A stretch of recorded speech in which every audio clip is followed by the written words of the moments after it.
Hello student, स्वागत है आपका हमारे यूट्यूब चैनल राइजिंग सेंटर पर। मैं हूं मोहम्मद हुसैन अंसारी।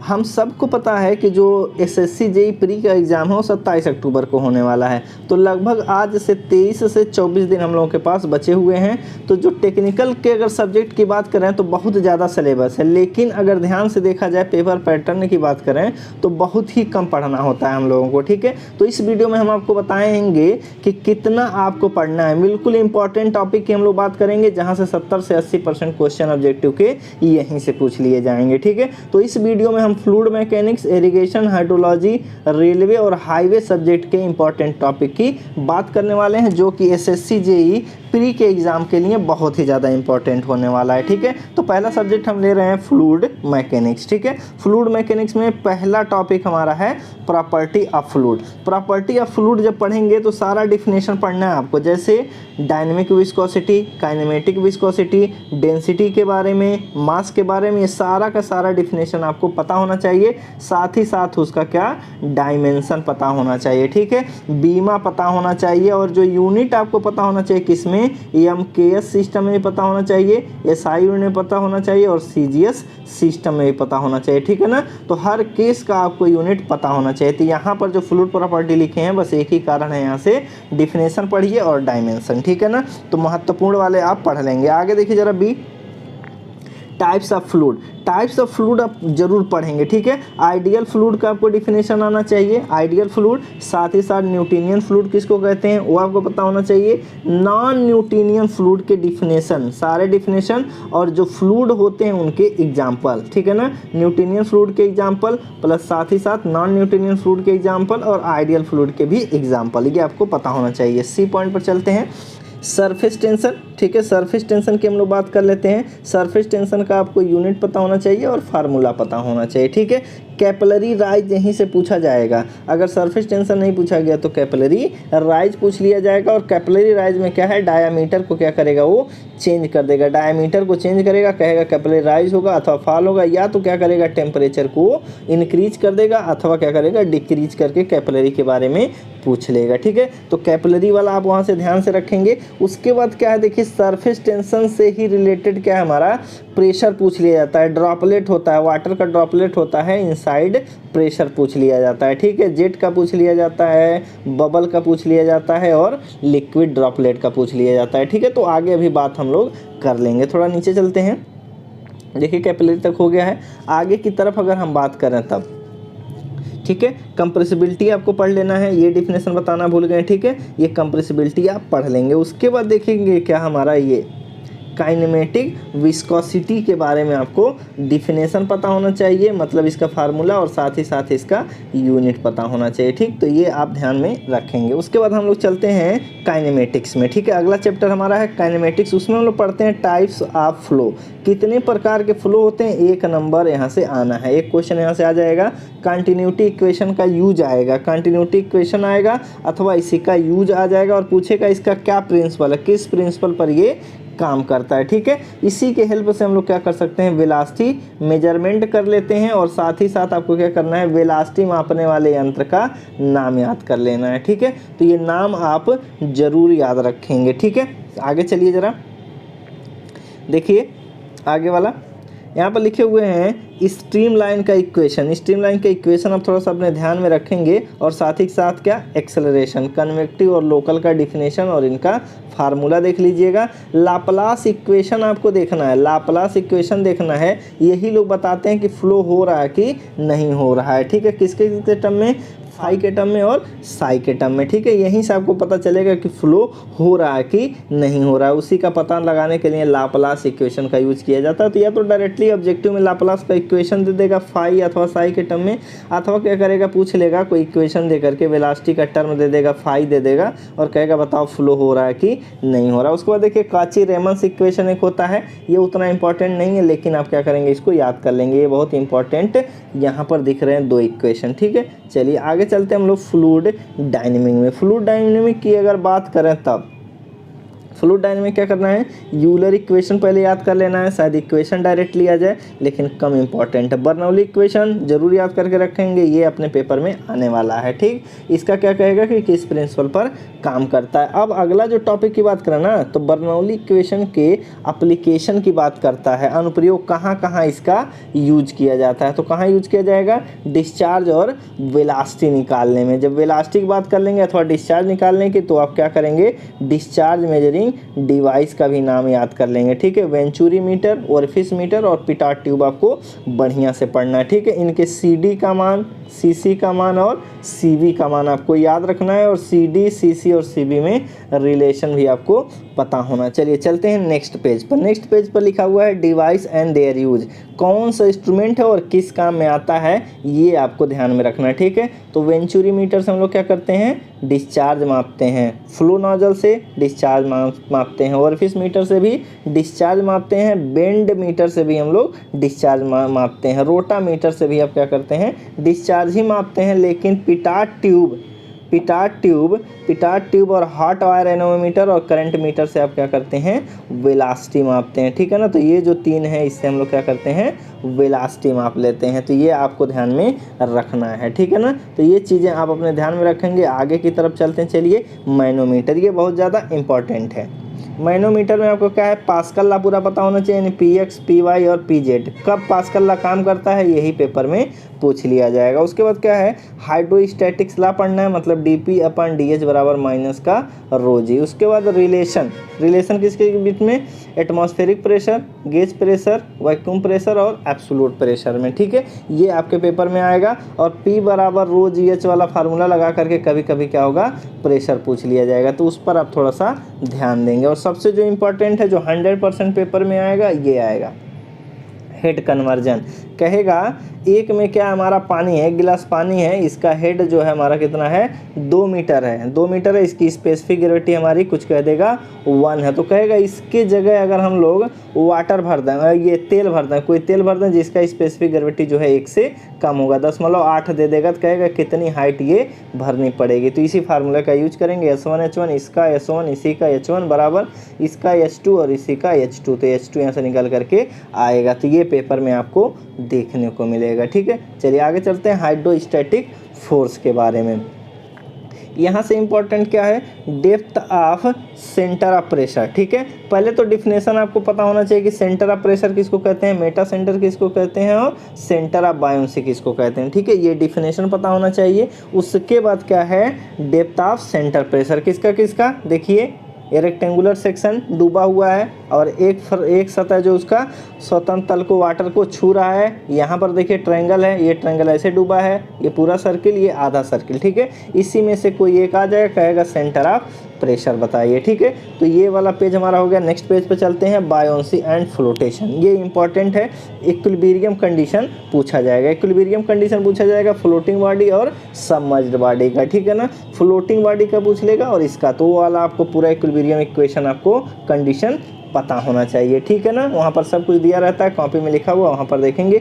आर्किमिडीज का बस प्रिंसिपल एक बार पढ़ लीजिएगा, इंपॉर्टेंट तो नहीं है, ये वाला इंपॉर्टेंट है, ये मान के चलिए 100% आपके पेपर में दिखेगा ही दिखेगा। चलिए आगे की तरफ, मेटासेंट्रिक हाइट का डिफिनेशन देख लेंगे। ठीक है, और इसका क्या है फार्मूला, GM बराबर क्या होता है, वो फार्मूला आपको क्या करना है, याद करना। उसके बाद टाइम पीरियड, ठीक है, time period of oscillating body, जो बॉडी ऊपर तैरता रहता है, धीरे धीरे कंपन करता रहता है, उसका यहाँ पर टाइम पीरियड का फार्मूला। ठीक है, फार्मूला पता होना चाहिए, क्योंकि पेपर में कह देगा मेटासेंट्रिक हाइट अगर बढ़ेगा तो टाइम पीरियड घटेगा अथवा बढ़ेगा, तो जब ये बढ़ेगा तो ये क्या होगा, घटेगा। यहाँ से ये पूछ लेगा। ठीक है, अब फ्लोटिंग बॉडी क्या है, देखिए फ्लोटिंग बॉडी में, बॉडी के लिए कभी कभी पूछ लेता है कंडीशन, ये कब फ्लोट करेगा, कब डूब जाएगा। ठीक है, तो वहाँ पर कॉपी में लिखाए हुए हैं, तो वो थोड़ा सा देख लेंगे, लेकिन ज़्यादा इंपॉर्टेंट नहीं है। आगे की तरफ देखते हैं हम लोग, यहाँ पर विस्कस फ्लो, इनकम्प्रेसिबल फ्लो।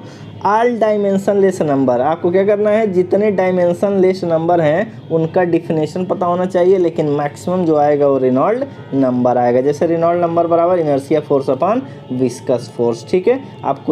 आपको बहुत अच्छे तरीके से याद करके रखना है, ठीक है ना। तो ये रेनॉल्ड नंबर इन्हें यूलर नंबर है, वेबर नंबर है, मैक नंबर है। मैक नंबर आपका पेपर में आ जाएगा, इसकी वैल्यू, ठीक है ना, इसकी वैल्यू पूछी जाएगी। और बहुत प्रकार की ध्वनियाँ होती हैं, उनके बारे में ये बात करता है, साउंड के बारे में, ठीक है ना। तो वहाँ से आप देख लेंगे सबका डिफिनेशन। आगे की तरफ चलते हैं। देखिए रेनॉल्ड नंबर के आधार पर टाइप्स ऑफ फ्लो पूछ लेगा, ठीक है ना। सर्कुलर पाइप होगा, मतलब पाइप फ्लो होगा तो रेनॉल्ड नंबर कितना होगा, ठीक है ना। अगर टर्बुलेंट फ्लो होगा तो रेनॉल्ड नंबर कितना होगा, लैमिनार के लिए कितना होगा, अथवा क्या ट्रांजिशन फ्लो होगा तो रेनॉल्ड नंबर क्या होगा। तो रेनॉल्ड नंबर के आधार पर आपको टाइप्स ऑफ फ्लो याद होना चाहिए, ठीक है, ये कर लेंगे। उसके बाद देखिए शियर स्ट्रेस डिस्ट्रीब्यूशन, देखिए शियर स्ट्रेस डिस्ट्रीब्यूशन मतलब विस्कस फ्लो हो रहा है, ठीक है। तो ये वाला आप देखेंगे वेरिएशन कुछ इस तरीके से दिखता है। वेलोसिटी डिस्ट्रीब्यूशन भी देख लीजिएगा, पैराबोलिक हो जाएगा, और ये इक्वेशन है इसका, ठीक। आगे देख लेते हैं करेक्शन फैक्टर, ठीक है। आगे देख लेते हैं करेक्शन फैक्टर की बात। ये देखिए मोमेंटम करेक्शन फैक्टर और काइनेटिक करेक्शन फैक्टर। मोमेंटम वाले को बीटा से और काइनेटिक एनर्जी करेक्शन फैक्टर को अल्फा से हम लोग डिनोट करते हैं, ठीक है। तो लैमिनार फ्लो के लिए और टर्बुलेंट फ्लो के लिए इनकी वैल्यू याद होनी चाहिए जब ये सर्कुलर पाइप में बह रहे होंगे, ठीक है। ये पेपर में डायरेक्ट आ जाएगा। तो अगर लैमिनार फ्लो होगा तो बीटा का मान ये होगा, ठीक है, अल्फा का मान 2 होता है, याद रखेंगे। टर्बुलेंट फ्लो हो रहा होगा तो बीटा का मान आपका 1.2 और अल्फा का मान क्या होगा 1.33, ये आप याद रखेंगे, ठीक। ऊपर की तरफ चलते हैं। देखिए फ्लो थ्रो पाइप की बात कर लेते हैं, ठीक है। तो सबसे इम्पोर्टेंट आपका यही है कि डार्सी-विस्बैच इक्वेशन, ये HF loss due to friction, FL v²/2GD, ठीक है ना। ये आपको याद होना चाहिए फार्मूला, और इसके बारे में अच्छे से जानकारी। उसके बाद फ्रिक्शन फैक्टर F = 64/RE, ठीक है ना। F = 64/RE for laminar flow. Turbulent flow की बात कर लेंगे तब ये होगा 0.316/RE की पावर 1/4, ठीक है। तो इन्हीं दोनों से फ्रिक्शन फैक्टर वाला क्वेश्चन हो जाएगा। आप थोड़ा सा ध्यान देंगे। टर्बुलेंट फ्लो होगा तो रेनॉल्ड नंबर जो है ग्रेटर देन क्या हो जाएगा 2000 हो जाएगा। तो ये वाला फार्मूला लगा करके आप क्या करेंगे, निकाल लेंगे, ठीक है। चलिए आगे की तरफ चलते हैं। चेजी कांस्टेंट आ गया, मैनिंग कांस्टेंट, इनका आपको क्या होना चाहिए, डायमेंशन पता होना चाहिए। इनका आपको क्या होना चाहिए, डायमेंशन पता होना चाहिए इन दोनों का। ये डायमेंशनलेस नंबर नहीं है, ठीक है ना। तो इनका डायमेंशन पता होना चाहिए बहुत ध्यान से, ये ऑब्जेक्टिव के लिए बहुत इंपॉर्टेंट है। आगे देखिए इक्विवेलेंट पाइप का हम लोग क्या करेंगे, कलेक्शन करेंगे, सीरीज में जोड़ देंगे। सीरीज में जोड़ने के बाद उसका एक लेंथ निकाल लेंगे, अलग अलग डायमीटर का होगा तो उसी को बोलते हैं इक्विवेलेंट पाइप। तो ये आपके पेपर में आने वाला है, ये 100% आएगा इक्विवेलेंट पाइप। तो ये अपने कॉपी से ज़रूर पढ़िए, 1 नंबर देकर जाएगा। चलिए आगे देखते हैं हम लोग। Loss in pipe flow, pipe का जब फ्लो होता है तो जितने प्रकार के लॉस होते हैं, माइनर लॉस, ठीक है, बेंड के कारण, एग्जिट के कारण, एंट्रेंस के कारण, वो सारे आपको डिफिनेशन के साथ मतलब फार्मूला याद होना चाहिए। तो ये आपको याद करना। उसके बाद देखिए पावर ट्रांसमिशन थ्रू पाइप, एक पाइप जो है कितना पावर ट्रांसमिट करता है वो आपको पता होना चाहिए, ठीक है। पावर और उसकी इफिशियंसी, तो इफिशियंसी डायरेक्टली आप याद करेंगे, ये 66.67, ठीक है। उसके बाद देखिए साइफन के बारे में कॉपी में से पढ़िए, ठीक है, और इसका यूज देखिए। और जो इनके ऊपर लिखे हुए थे हम ऐसे बना करके, जो भी एलिमेंट लिखे हुए हैं सारे एलिमेंट को आप याद कर लेंगे, ठीक। चलिए आगे बढ़ें। नीचे है वाटर हैमर बहुत इंपॉर्टेंट है। पहले बात आपको क्या करना है, वाटर हैमर के दौरान जो प्रेशर जो भी आता है आप क्या करेंगे, उसको याद करेंगे। 2 कंडीशन होते हैं, एक बार धीरे धीरे वाल्व बंद किया जाता है, एक बार सडनली। दोनों के केस में आप क्या करेंगे, प्रेशर जरूर याद कर लेंगे, ठीक है ना। और उसके बाद क्या है, जहाँ से जो इम्पोर्टेंट की बात करें तो ये क्या होता है, क्लोजिंग टाइम वाला देता है कि कैसे बंद करेंगे, तो कहेंगे ये ग्रेजुअल क्लोजर है। किस तरीके से बंद करेंगे तो कहेंगे सडन क्लोजर है, ठीक है। वो टाइमिंग दिया रहता है, ठीक है, 2L/C करके वो कॉपी में लिखा है, तो उस वहाँ पर ध्यान दीजिए, ठीक है। आगे चलते हैं। वर्टेक्स फ्लो में बस एक ही क्या करना है, डिफिनेशन, फ्री वर्टेक्स और फोर्स वर्टेक्स फ्लो का क्या करना है आपको, डिफिनेशन याद करना, ठीक है। एग्जाम्पल और डिफिनेशन। आगे देखिए जरा, डिस्चार्ज थ्रू नोच, जो नोच है ना, नोचेस जितने हैं उनको पढ़ना है, क्या करना है, किस किस को, रेक्टेंगुलर और ट्रायंगुलर को आप क्या करेंगे, पढ़ लेंगे, इनका इक्वेशन याद कर लेंगे डिस्चार्ज का, वहाँ से क्वेश्चन पूछ लिया जाएगा, ठीक। चलिए आगे चलते हैं ओपन चैनल फ्लो में। ओपन चैनल फ्लो में देखेंगे हाइड्रो पावर प्लांट से एक क्वेश्चन पूछ लिया जाएगा, डिफिनेशन टाइप, वहाँ से टरबाइन से कैपलन टरबाइन, जो पेल्टन टरबाइन है, और फ्रांसिस टरबाइन, ठीक है। इन्हीं में से क्वेश्चन पूछ लिए जाएंगे। कैसे, स्पेसिफिक स्पीड के बारे में, कितने ब्लेड होते हैं ये सब पूछ लिया जाएगा, कितने हेड पर कौन काम करता है वो, और टाइप्स ऑफ टरबाइन, ठीक है ना, एक रिएक्शन वाला एक इम्पल्स वाला, तो वहाँ पर से आप क्या करेंगे, याद कर लेंगे एग्जाम्पल कौन क्या है, ठीक है। यहाँ से याद कर लेंगे। और देखिए नंबर ऑफ ब्लेड और जेट वोट हर चीज़ यहाँ पर लिखा हुआ है, लेकिन अपने कॉपी से पढ़िए, ठीक है ना। तो नंबर ऑफ ब्लेड आपको याद करना है, नंबर ऑफ जेट याद करना है, मैक्सिमम एफिशिएंसी कितना होती है वो याद करना है, ठीक है ना।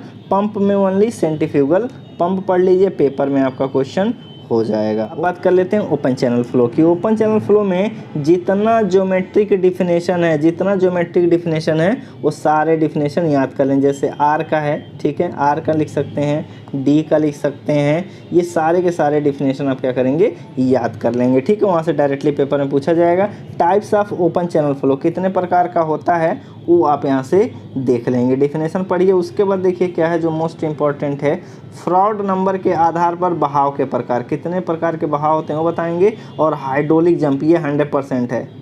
फ्रॉड नंबर के आधार पर हाइड्रोलिक जंप के प्रकार, जो जंप दिया होगा एफ का मान कुछ देगा और उस पर लिखा रहेगा ये वाला हाइड्रोलिक जंप है, तो ये 100% आने वाला है। और साथ ही साथ देखिए y1/y2 का रिलेशन के साथ एक फार्मूला होता है, वो भी याद कर लेंगे। और एनर्जी लॉस वाला भी आपका फार्मूला पूछा जाएगा, ठीक है ना। y2 - y1 का होल क्यूब अपन 4 y1 y2 होता है, ठीक है। तो वो थोड़ा सा आप याद कर लेंगे। देखिए यहाँ पर हम लिखे भी हुए हैं ये वाला, ठीक है, energy loss. Most economical section आपको देख लेना है, ठीक है। कब मोस्ट इकोनॉमिकल होगा उनका कंडीशन देख लेना। और साथ ही साथ देखिए क्रिटिकल एनर्जी और क्रिटिकल डेप्थ के बारे में आपको क्या करना है, रिलेशन करना। YC और EC के बीच में आपको रिलेशन पता होना चाहिए। और स्पेसिफिक ग्रेविटी E का भी आपको फार्मूला पता होना चाहिए, ठीक है। तो ये डिफिनेशन आपको पता होना चाहिए, ठीक। आगे की तरफ चलते हैं, इरिगेशन आ गया। आप इरिगेशन में देखिए आप लोगों को क्या पढ़ना है, Kennedy theory, Lacey theory, relation between delta, duty और बेस, ठीक है। ये पेपर में आपको देखने को मिल जाएगा। टाइप्स ऑफ इरिगेशन जरूर पढ़ेंगे, ठीक है। जितने टेक्निक हैं वो सारे टेक्निक आप पढ़ लेंगे, उसमें से एक क्वेश्चन आएगा, ये इंपॉर्टेंट है, ठीक है। इसमें से एक क्वेश्चन आपका आ जाएगा। डिजाइन कैनाल से 1 नंबर आपको आएगा, जितना डिजाइन स्टेप है वो स्टेप में आप देखेंगे तो वहाँ से आपको मिल जाएगा, ठीक है। लेसी की बात करें तो कैनेडी, वो यही सारी चीज़ें हैं, तो आप पढ़ लेंगे तो 100% एक क्वेश्चन यहाँ से बन जाएगा। हाइड्रोग्राफ का डिफिनेशन पढ़ लीजिएगा, क्यों यूज किया जाता है, केवल यूज पूछ लिया जाएगा, आपका पेपर हो जाएगा।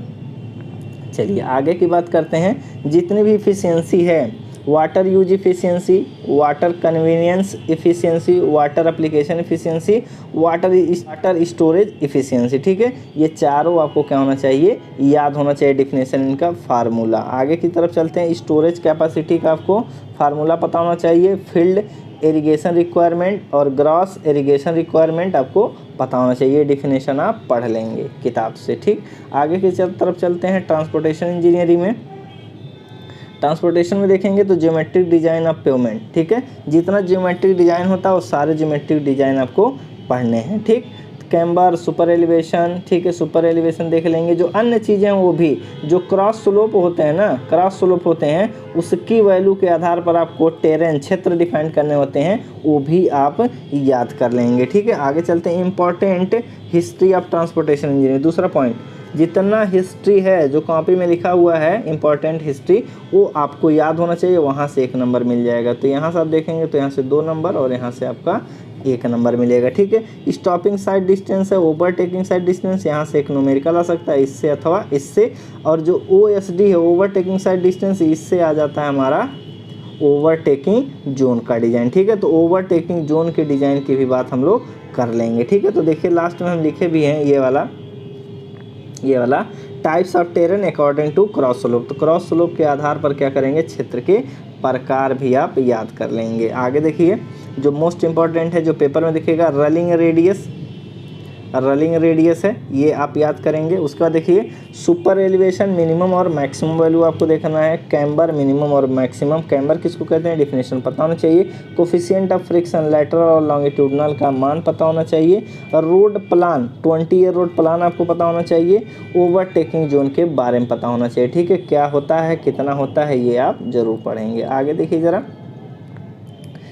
देखिए एक्स्ट्रा वाइडनिंग, रोड को हम लोग क्या करते हैं, मोड़ पर थोड़ा चौड़ा कर देते हैं। तो दो प्रकार से किया जाता है, दो कारणों से, एक साइकोलॉजिकल और एक हमारा मैकेनिकल। तो ये फार्मूला आपको पता होना चाहिए, बाकी डिफिनेशन भी आप पढ़ लेंगे। उसके बाद देखिए ट्रांजिशन कर्व की क्या करना है आपको, कहाँ पर यूज किया जाए, ठीक है। आगे देखते हैं ट्रांजिशन कर्व में क्या करना है, इसका आपको लेंथ निकालना है। और साथ ही साथ क्वेश्चन में पूछ लिया जाता है कि हाईवे में और रेलवे में कौन सा ट्रांजिशन कर्व यूज किया जाता है। ये एक हॉरिजॉन्टल कर्व है, ठीक है ना, ये हॉरिजॉन्टली प्रोवाइड किया जाता है। तो वहाँ पर आप क्या करेंगे, याद कर लेंगे। आगे की तरफ देखिए ज़रा, लेंथ ऑफ ट्रांजिशन का याद करना है। ग्रेड कंपनसेशन आपका पेपर में दिखेगा, ये फार्मूला वहाँ पर यूज कर लीजिएगा। मैक्सिमम ही पूछा जाएगा, मैक्सिमम नहीं कहता तो ये फार्मूला, लेकिन यही आपके पेपर में काम आएगा। कॉपी में कुछ क्राइटेरिया लिखा है, दोनों के बीच में कौन सा यूज करेंगे तो वहाँ पर पढ़ लीजिए, तब यूज कीजिएगा, ठीक है। तो यही वैसे पेपर में यूज किया जाएगा। उसके बाद क्या है, शिफ्ट का फार्मूला L²/24 R वाला फार्मूला, ठीक है। तो शिफ्ट जो है पेपर में 100% आएगा, तो ये हम यहाँ लिखे नहीं हैं, लेकिन शिफ्ट आप क्या करेंगे, याद करेंगे, ठीक है। उसका फार्मूला देखिएगा। आगे बढ़ते हैं,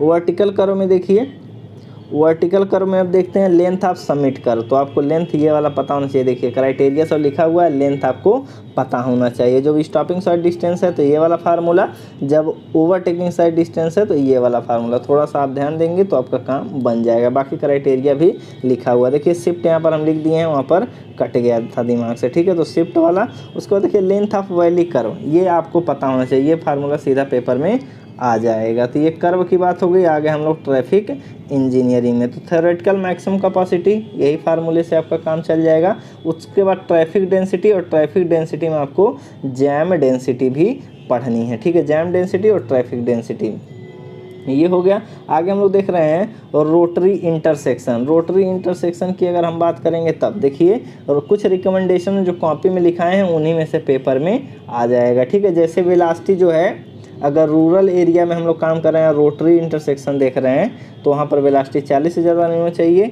अगर अर्बन की बात कर रहे हैं तो 30 से ज़्यादा नहीं होना चाहिए। रेडियस कितना होना चाहिए, ये वाला देख लीजिए, रेडियस ऑफ रोटरी V²/127F, ठीक है। तो ये थोड़ा सा आप ध्यान देंगे। आगे चलते हैं, टाइप्स ऑफ पार्किंग, बस यहाँ पर क्या करना है आपको, डिफिनेशन देख लेना है टाइप्स ऑफ पार्किंग का, कौन कौन से होते हैं, ठीक है। टाइप्स ऑफ पार्किंग में डिफिनेशन देख लेंगे और कौन सबसे बेस्ट है,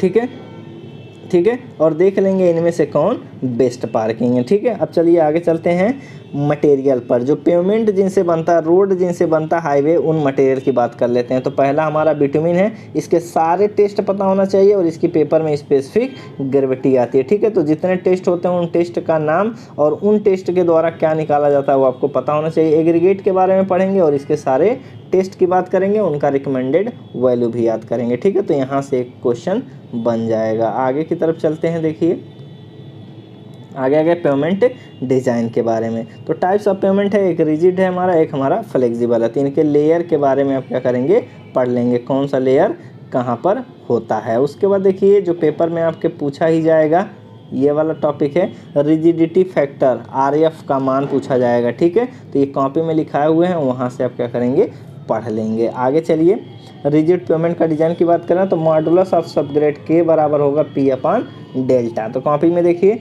रेडियस ऑफ रिलेटिव स्टिफनेस, ये फार्मूला पेपर में डायरेक्ट आपसे पूछ लिया जाएगा, तो ये आप थोड़ा सा ध्यान रखेंगे। मोस्ट इंपॉर्टेंट देखिए कौन है जो पेपर में लगभग आएगा, equivalent radius of resisting section, B का मान, B बराबर ये फार्मूला जब क्या होगा हमारा A/H का मान लेस देन 1.724 होता है, नहीं तो फिर B बराबर A हो जाएगा। तो ये आपके पेपर में आने वाला है। उसके बाद देखिए जितने भी मेथड है रिजिड पेमेंट डिज़ाइन के, जितने भी मेथड है उनका आपको नाम पता होना चाहिए, ठीक है। तो ये नाम लिखा हुआ है, उनका नाम आपको पता होना चाहिए। रेलवे में चलते हैं, रेलवे इंजीनियरिंग में रेलवे की अगर बात करें तो इसमें क्या करना है, टाइप्स ऑफ गेज पढ़ना है, ठीक है ना। कितने प्रकार के गेज होते हैं और उनका कितना डिस्टेंस होता है वो आपको याद करना है।